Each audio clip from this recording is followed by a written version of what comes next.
ஒரு நாள் அவள் வேலையை நிறுத்தினாள். அடுத்த நாள் அந்த வீட்டில் என்ன நடந்துச்சுன்னு தெரியுமா? வாங்க பார்க்கலாம். காலையில் 5 மணிக்கு எல்லாரும் தூங்கிட்டு இருந்தாங்க. ஆனால் அவள் மட்டும் எந்திரிச்சாள்.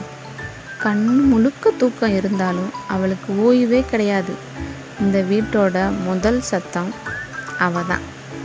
காலையில் காஃபி தயார், டிஃபன் ரெடி, குழந்தைங்களுக்கு லஞ்ச் பாக்ஸ் எல்லாம் ரெடி பண்ணது போக ஹஸ்பண்டுக்கு ஷர்ட்டை அயர்ன் பண்ணணும். இப்படி ஒரு நிமிஷம் கூட அவள் உட்கார மாட்டாள்.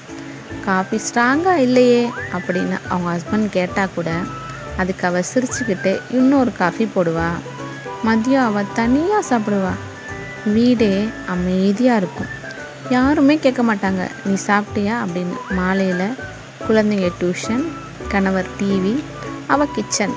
அந்நேரத்தில் ஒரு வார்த்தை, நீ வீட்டில் சும்மா தானே இருக்க, என்ன தான் பண்ணுவ அப்படின்னு. அந்த ஒரு வார்த்தை தான் அவள் மனசை உடைச்சிச்சு. சில வார்த்தைகள் கத்தியை விட ஆழமாக குத்தும். அந்த இரவு அவள் அமைதியாக லெட்டர் எழுதினா, யாருக்கும் தெரியாமல். அடுத்த நாள் வீட்டை விட்டு வெளியே போயிட்டா. காலையில் எந்திரிச்ச உடனே காஃபி இல்லை, சாப்பாடு இல்லை, குழந்தைங்க லேட், வீடே குழப்பம். அப்போதான் அவள் இல்லாத வீடு ஓடாது அப்படின்னு அவன் தெரிஞ்சுக்கிட்டான்.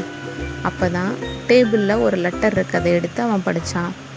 குக்கிங்க்கு மெய்டு, பேபியை கேர் பண்ணுறது, நர்ஸு, வீட்டை பார்த்துக்கிறது அப்படின்னு சொல்லி ஒரு 36,000 மொத்தமாக எழுதி வச்சுருந்தா.